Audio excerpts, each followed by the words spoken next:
पश्चिम Asia में बढ़ते तनाव के बीच भारत सरकार ने घरेलू एलपीजी सिलेंडर की रिफिलिंग बुकिंग के नियमों में बदलाव किए हैं। अब उपभोक्ता एक सिलेंडर की डिलीवरी के बाद दूसरा सिलेंडर 21 दिन में नहीं बल्कि 25 दिन में बुक कर सकेंगे।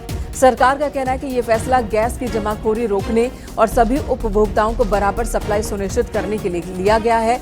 हाल के दिनों में ये देखा गया था कि कई लोग जरूरत न होने के बावजूद सिलेंडर बुक कर रहे थे, स्टॉक कर रहे थे। सरकार को उम्मीद है कि वेटिंग पीरियड बढ़ाने से अनावश्यक बुकिंग पर लगाम लग सकेगी और जिन उपभोक्ताओं को वास्तव में गैस की जरूरत है उन्हें समय पर सिलेंडर मिल सकेगा।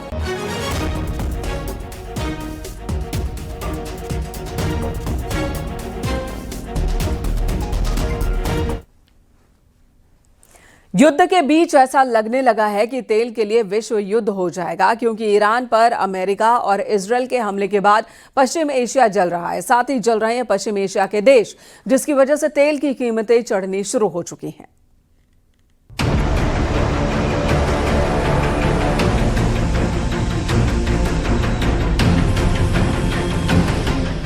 जंग ने निकाला दुनिया भर का तेल। महायुद्ध की आग से कच्चे तेल में उछाल। पश्चिम एशिया में ईरान, इजरायल और अमेरिका के बीच बढ़ते टकराव ने पूरी दुनिया की अर्थव्यवस्था को हिला दिया है। युद्ध के बीच बहरीन की सबसे बड़ी तेल रिफाइनरी में आग लगने की खबर ने वैश्विक ऊर्जा बाजार में हलचल मचा दी। कच्चे तेल की कीमतों में जबरदस्त उछाल आया और अगर हालात ऐसे ही रहे तो दुनिया एक बड़े ऊर्जा संकट की ओर बढ़ सकती है। ईरान ने दुनिया को तेल के खेल में फंसाया। बहरीन की सबसे बड़ी रिफाइनरी में आग से बढ़ा संकट। ईरान के हमलों के बाद बहरीन की सबसे बड़ी तेल रिफाइनरी बैपको में आग लग गई। ये रिफाइनरी बहरीन की सबसे बड़ी और खाड़ी क्षेत्र की अहम ऊर्जा इकाइयों में से एक है। हमले के बाद अंतर्राष्ट्रीय बाजार में कच्चे तेल की कीमतों में तेज उछाल दर्ज किया गया। जंग के चलते कच्चे तेल की कीमत करीब 30% तक बढ़ गई है और ब्रेंट क्रूड $100 प्रति बैरल के पार पहुंच गया है। ऊर्जा विशेषज्ञ इसे 1970 के दशक के बाद का सबसे गंभीर ऊर्जा संकट बता रहे हैं। होर्मुज स्ट्रेट के बंद होने पर बढ़ा ऊर्जा संकट। दुनिया भर में तेल के लिए हाहाकार। तेल की कीमतों में इस उछाल की सबसे बड़ी वजह है दुनिया के सबसे अहम तेल मार्गों में से एक होर्मुज स्ट्रेट का प्रभावित होना। ईरान और अमेरिका इजरायल के बीच तनाव के कारण इस जलमार्ग से गुजरने वाली तेल आपूर्ति पर खतरा मंडरा रहा है। दुनिया की ऊर्जा आपूर्ति के लिहाज से होर्मुज स्ट्रेट बेहद अहम समुद्री मार्ग माना जाता है। ये संकरा जलमार्ग फारस की खाड़ी को ओमान की खाड़ी और आगे अरब सागर से जोड़ता है। इसके उत्तर में ईरान स्थित है, जबकि दक्षिण में ओमान और संयुक्त अरब अमीरात यानी यूएई है। करीब 167 किलोमीटर लंबा ये रास्ता दुनिया के सबसे महत्वपूर्ण तेल परिवहन मार्गों में शामिल है, जहां से बड़ी मात्रा में कच्चा तेल और गैस दुनिया भर के देशों तक पहुंचती है। इस जलमार्ग का सबसे संकरा हिस्सा लगभग 33 किलोमीटर चौड़ा है, इसलिए यहां समुद्री यातायात के लिए सीमित शिपिंग लेन तय की गई है। यही वजह है कि अगर इस रास्ते में किसी तरह की बाधा आती है तो इसका सीधा असर वैश्विक तेल आपूर्ति और कीमतों पर पड़ता है। युद्ध की वजह से कई तेल उत्पादक देशों ने उत्पादन भी कम कर दिया है, जबकि समुद्री शिपिंग की लागत अचानक बढ़ गई। इन सभी वजह से वैश्विक बाजारों में तेल की कीमतें तेजी से ऊपर जा रही हैं। भारत के लिए अहम होर्मुज स्ट्रेट। होर्मुज स्ट्रेट सिर्फ वैश्विक अर्थव्यवस्था के लिए ही नहीं बल्कि भारत के लिए भी बेहद अहम है। भारत अपनी जरूरत का करीब 88% कच्चा तेल आयात करता है और इसका लगभग आधा हिस्सा इसी रास्ते से आता है। अगर होर्मुज स्ट्रेट लंबे समय तक प्रभावित रहा तो सिर्फ तेल ही नहीं बल्कि गैस और एलपीजी की सप्लाई पर भी असर पड़ सकता है। विशेषज्ञों का मानना है कि अगर पश्चिम एशिया में ये युद्ध लंबा खींचता है तो तेल की कीमतें और भी तेजी से बढ़ सकती हैं और वैश्विक अर्थव्यवस्था पर इसका बड़ा असर पड़ सकता है। यानी पश्चिम एशिया में बढ़ता युद्ध अब सिर्फ सैन्य टकराव नहीं रह गया बल्कि पूरी दुनिया के लिए ऊर्जा और आर्थिक संकट का कारण बन सकता है।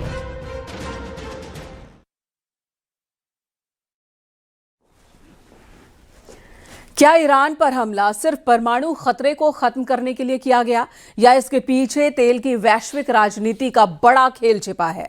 पश्चिम एशिया में बढ़ते तनाव के बीच कच्चे तेल की कीमतें उछल रही हैं और दुनिया की नजर होर्मुज़ स्ट्रेट पर टिक गई है। और ऐसे में सवाल उठ रहा है कि क्या इस पूरे संकट से सबसे ज्यादा फायदा वेनेजुएला के तेल को मिल रहा है और क्या यही ट्रंप की बड़ी रणनीति का हिस्सा है?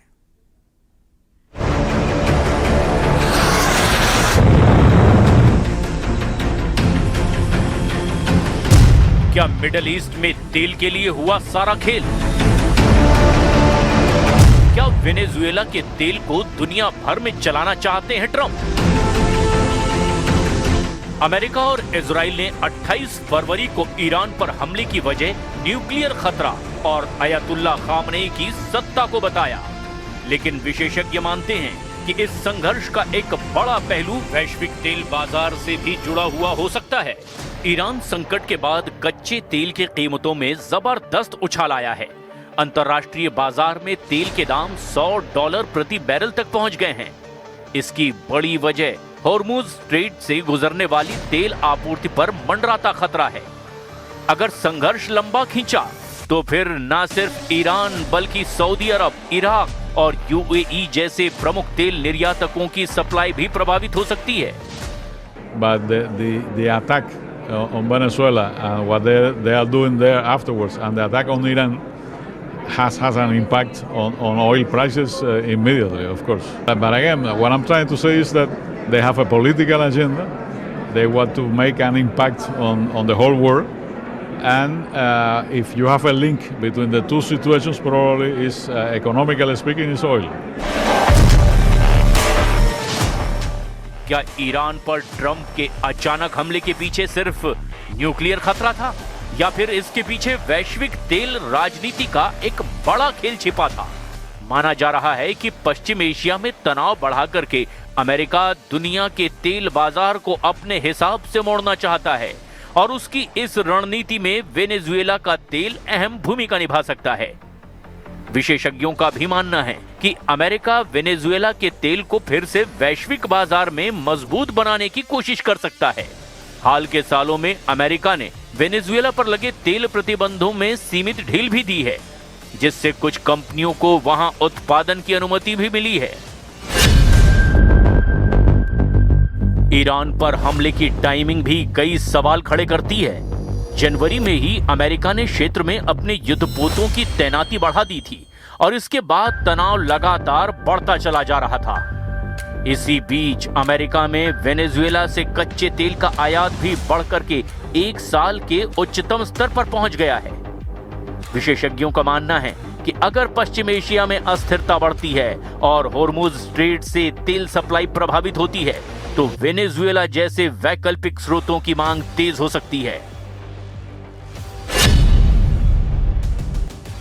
अमेरिका की कई रिफाइनरीज पहले से ही वेनेजुएला के भारी और गाढ़े कच्चे तेल को तेजी से खरीद रही है, क्योंकि इन कंपनियों की रिफाइनिंग क्षमता इसी प्रकार के तेल के लिए बनाई गई है।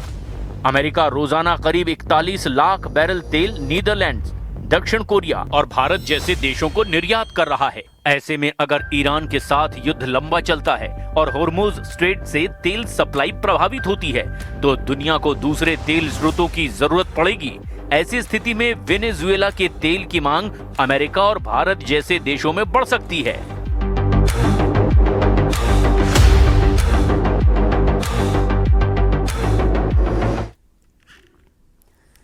खामेनेई की मौत के बाद इजरायल और अमेरिका ने बिना इजाजत सुप्रीम लीडर चुनने पर खोज कर मारने की धमकी दी थी, लेकिन ईरान नहीं झुका।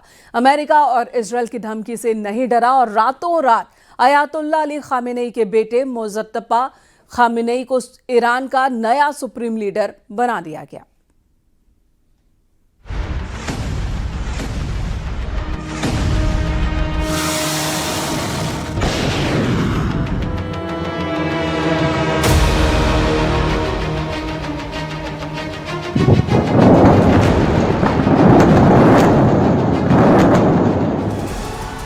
जंग के बीच आधी रात को ईरान की सड़कों पर ये जश्न वहां के नए supreme leader Mojtaba Hosseini Khamenei के लिए मनाया गया।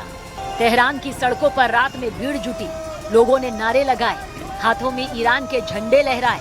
अयातुल्ला अली खामनेई और मुस्तबा हुसैनी खामनेई दोनों की तस्वीरें लहराई, क्योंकि ट्रंप की धमकी और इजराइल के हमलों के बीच ईरान के नए सुप्रीम लीडर मुस्तबा हुसैनी खामनेई ने कमान संभाल ली।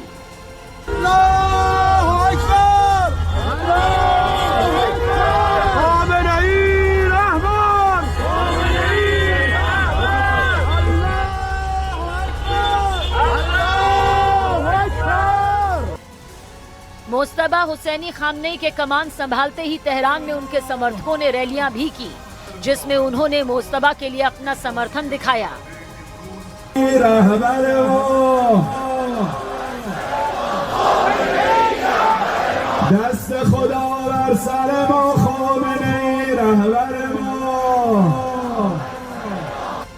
मुस्तबा के नाम का ऐलान ईरान की सरकारी न्यूज चैनल ने किया। मुस्तबा हुसैनी खामनेई को विशेषज्ञों की सभा के प्रतिनिधियों ने संविधान के अनुच्छेद 108 के तहत सुप्रीम लीडर चुना। उन्हें ईरान के पवित्र इस्लामी गणराज्य के तीसरे नेता के रूप में नियुक्त किया गया। और ये सब तब हुआ जब ईरान जंग की आग में जल रहा है। ट्रंप कह चुके हैं कि ईरान उनके बिना नया सुप्रीम लीडर ना चुने, क्योंकि उनकी मंजूरी के बिना जो भी सुप्रीम लीडर बनेगा वो ज्यादा दिन नहीं टिकेगा।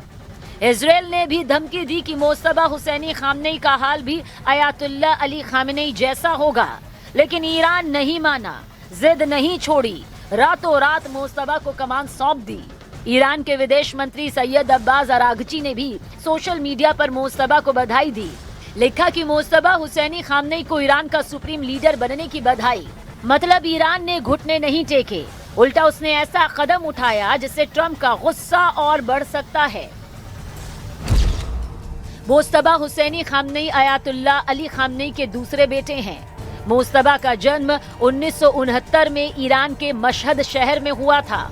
उन्होंने अपना बचपन अपने पिता के उस दौर में बिताया था जब वो ईरान के एक धर्मगुरु बनकर उभर रहे थे और ईरान अंतिम शाह मोहम्मद रजा पहलवी के शासन का विरोध कर रहे थे। इसके बावजूद मुस्तबा ज्यादातर लो प्रोफाइल ही रहे। उन्होंने सरकार में कोई पद नहीं लिया। वो बात अलग है कि सियासत से दूरी के बीच सीमा पर ईरान की सेना के लिए काम करते रहे। मुस्तबा ईरान इराक युद्ध का हिस्सा बने, जिससे ईरान के शक्तिशाली सुरक्षा तंत्र, जिसमें Islamic revolutionary guard core IRGC भी शामिल है, उनके साथ उनके अच्छे रिश्ते बने।